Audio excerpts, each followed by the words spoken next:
Friends, నా పేరు Shekhar. Welcome to Siri Shekhar blogs. ఈ వీడియోలో మనం 150 మిలియన్ల సంవత్సరాల క్రితం ఏర్పడిన బొర్రా గుహలు ఎక్కడ ఉన్నాయి, వీటిని ఎలా చేరుకోవాలి, అసలు ఈ బొర్రా గుహల యొక్క ప్రత్యేకత ఏంటి, సో వీటి గురించి డీటెయిల్డ్గా తెలుసుకుందాం. వీడియో చాలా ఇంట్రెస్టింగ్గా ఉంటుంది, స్కిప్ చేయకుండా పూర్తిగా చూడండి. సో లేట్ చేయకుండా వీడియో స్టార్ట్ చేసేద్దాం. బొర్రా గుహలు ఆంధ్రప్రదేశ్ రాష్ట్రంలో విశాఖపట్నం నుంచి దాదాపు 90 కిలోమీటర్ల దూరంలో ఉన్న అరకు వ్యాలీలో ఉన్నాయి. ఈ బొర్రా గుహలకు వెళ్లే మార్గం ముందు రోడ్డుకి ఇరువైపులా చాలా రకాల షాపులు ఉంటాయి. ఇందులో రకరకాల వస్తువులు, చేతితో తయారు చేసిన చెక్క బొమ్మలు కూడా ఉంటాయి. ముఖ్యంగా ఇక్కడ దొరికే ఫేమస్ స్వీట్ మాడుగుల హల్వా ఉంటుంది. ఇంట్రెస్ట్ ఉన్న వాళ్ళు తీసుకోండి. ఇది బొర్రా గుహల టికెట్ కౌంటర్. టికెట్ ధర పెద్దవాళ్లకు 80 రూపాయలు, చిన్నపిల్లలకు 60 రూపాయలు తీసుకుంటారు. టైమింగ్స్ పొద్దున 10 గంటల నుంచి సాయంత్రం 5 గంటల వరకు విజిట్ చేయవచ్చు. లోపలికి వస్తే ఈ బొర్రా గుహల గురించి ముఖ్యమైన విషయాలు, వీటి చరిత్రని ఇక్కడ బోర్డుల మీద రాసి ఉంచుతారు. వీటిని చదువుకున్న తర్వాత ఈ గుహలను విజిట్ చేస్తే ఈ గుహల గురించి ఇంకా బాగా అర్థమవుతుంది. కొంచెం దూరం నడుచుకుంటూ వెళ్తే కిందకి వెళ్ళటానికి మెట్ల మార్గం ఉంటుంది. ఈ మెట్లు దిగి వెళ్తే బుర్రా గుహలకు చేరుకుంటాము. ఇక్కడి నుంచి సముద్ర మట్టానికి 705 మీటర్ల ఎత్తులో ఉండి లోపలికి వెళ్లే కొద్దీ 625 మీటర్లకు తగ్గిపోతుంది. ఇప్పుడు మనం ఈ బొర్రా గుహల లోపలికి వెళ్తూ దీని చరిత్ర గురించి తెలుసుకుందాం.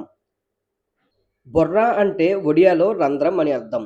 ఈ బొర్రా గుహలు సుమారు 150 మిలియన్ల సంవత్సరాల క్రితం సహజ సిద్ధంగా రసాయన చర్యల ఫలితంగా ఏర్పడ్డాయి.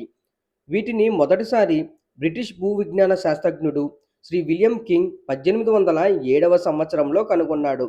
అలాగే ఆంధ్ర విశ్వవిద్యాలయానికి చెందిన ఆంథ్రోపాలజిస్టులు చేసిన తవ్వకాల్లో దాదాపు 30 నుంచి 50 వేల సంవత్సరాల క్రితం మానవులు వాడిన పనిముట్లు ఇక్కడ దొరికాయి. గుహల లోపల కనిపించే అవక్షేప శిలలు, సున్నపు రాళ్ళు మనల్ని ఆశ్చర్యానికి గురిచేస్తాయి. ఈ గుహలకు ఆనుకొని గోస్తాని నది ప్రవహిస్తుంది. పర్యాటకులను ఆకర్షించడానికి ఈ గుహ లోపల రంగురంగుల విద్యుత్ కాంతులను ఏర్పాటు చేశారు.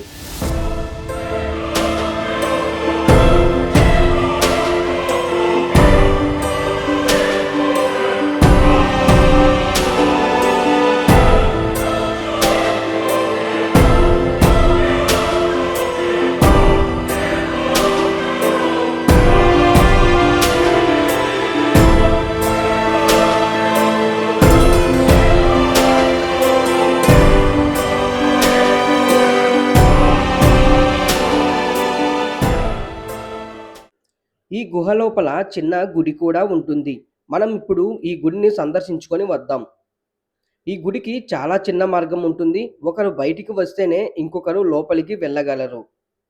సో ఇది ఫ్రెండ్స్ బొర్రా గుహల యొక్క చరిత్ర. ఐ హోప్ మీ అందరికీ ఈ వీడియో నచ్చింది అనుకుంటున్నాను. అలాగే మన ఛానల్లో Araku full tour Vanjangi trekking video upload చేశాను, తప్పకుండా చూడండి. ఈ వీడియో నచ్చితే లైక్ చేసి సబ్స్క్రైబ్ చేసుకోండి. ఇంకో మంచి వీడియోతో మళ్ళీ కలుద్దాం.